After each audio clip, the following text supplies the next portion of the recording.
तमिलनाडु भारत की समृद्धि और सांस्कृतिक परिविरासत का प्रतिबिंब है। मैं दुनिया में कहीं भी जाता हूं तो तमिलनाडु की चर्चा किए बिना रह नहीं पाता।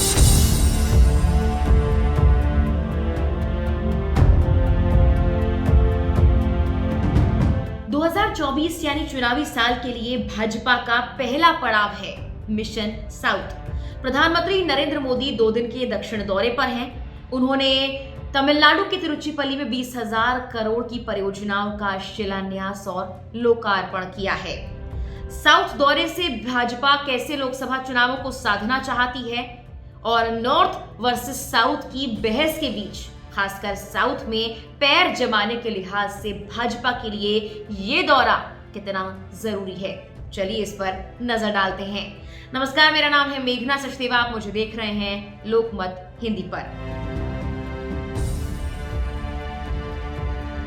कुछ वक्त पहले ही एक इंटरव्यू में अमित शाह ने कहा था कि नॉर्थ साउथ वाली बहस का दी एंड 2024 में ही हो जाएगा। उनके इस बयान के सियासी मायने यही थे कि भाजपा अब साउथ पर फोकस करने वाली है। दक्षिण में बीजेपी के लिए चुनौती भी ज्यादा है, तो उसके लिए उनका प्लान भी बड़ा ही नजर आ रहा है। 24 में 400 पार का नारा देने वाली भाजपा दक्षिण की सीटों को भी इस बार अपने कब्जे में करने के लिए फॉर्म में है। कर्नाटक और तेलंगाना के विधानसभा चुनावों में भाजपा को जीत नहीं मिल पाई, बावजूद इसके कि पार्टी ने प्रचार प्रसार में कोई कसर नहीं छोड़ी थी। हालांकि लोकसभा चुनाव से पहले भाजपा अब तमिलनाडु पर छाप छोड़ने की तैयारी में है। तमिलनाडु से भाजपा को उम्मीद ज्यादा है। 2021 के विधानसभा चुनाव में 4 सीटों पर पार्टी को यहां जीत मिल चुकी है। लेकिन गौर करने वाली बात है, तब भाजपा ने AIMDMK के साथ गठबंधन कर चुनाव लड़ा था और अब गठबंधन टूट चुका है। इसीलिए साउथ में भाजपा के लिए रहा आसान नहीं। हिंदी पट्टी के राज्यों में भाजपा काफी मजबूत स्थिति में दिख रही है। इसी साल हुए विधानसभा चुनाव इसकी गवाही देते हैं। हालांकि दक्षिण भारत में अभी भी भाजपा के लिए चिंता बनी हुई है। दक्षिण में केरल, कर्नाटक, तमिलनाडु, आंध्र प्रदेश, तेलंगाना के अलावा पुडुचेरी और लक्षद्वीप हैं। भाजपा का सियासी आधार कर्नाटक और तेलंगाना तक ही सीमित है। वहां भी भाजपा विधानसभा चुनाव में जीत तो हासिल नहीं कर पाई। हालांकि बाकी राज्यों में तो भाजपा अकेले खाता भी नहीं खोल सकी। इसीलिए भाजपा का पूरा फोकस दक्षिण भारत के राज्यों पर है। दक्षिण भारत में 6 राज्यों में कुल 131 लोकसभा सीटें आती हैं। कर्नाटक में 28, तेलंगाना में 17, आंध्र प्रदेश में 25, तमिलनाडु में 39, केरल में 20, पुडुचेरी और लक्षद्वीप में 1-1 सीट है। 2019 के लोकसभा चुनाव के नतीजे देखें तो भाजपा 30 संसदीय सीटें जीतने में सफल रही थी।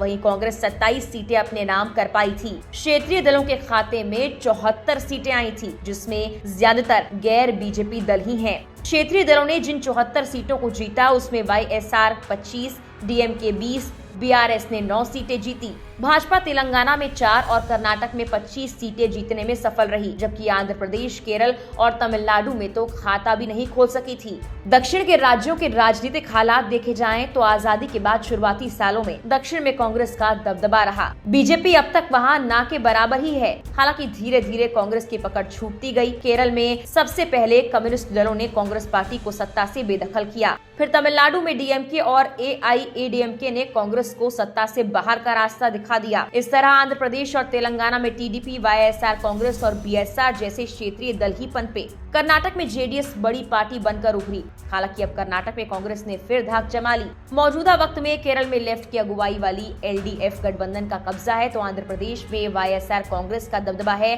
तेलंगाना में कांग्रेस ने सत्ता हासिल कर ली है। भाजपा इसे एक मौके के तौर पर देख रही है, क्योंकि तेलंगाना और कर्नाटक में जैसे क्षेत्रीय दलों ने पैठ बनाई वो अब नहीं रही। अगर भाजपा दक्षिण के राज्यों पर ज्यादा फोकस करे तो वहां उसे और सफलता की उम्मीद है।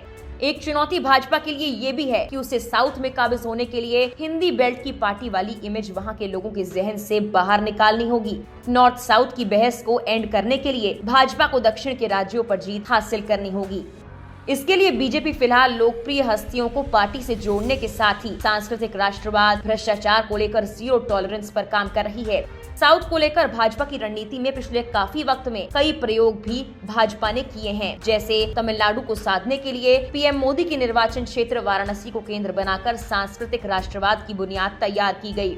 साल 2022 में पहली बार काशी तमिल संगमम का आयोजन हुआ और हाल ही में दूसरे काशी तमिल संगमम का भी आयोजन हुआ था, जहां प्रधानमंत्री नरेंद्र मोदी भी पहुंचे थे। तमिलनाडु, केरल और लक्षद्वीप के इस दौरे के दौरान जहां पीएम मोदी विकास परियोजनाओं के जरिए वहां की जनता को भाजपा की ओर खींचने की कोशिश में हैं, तो वहीं ग्राउंड पर भी शाह मतदाताओं को जोड़ने की रणनीति पर काम कर रहे हैं।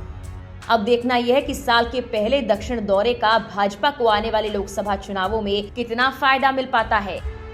फिलहाल के लिए इस वीडियो में इतना ही।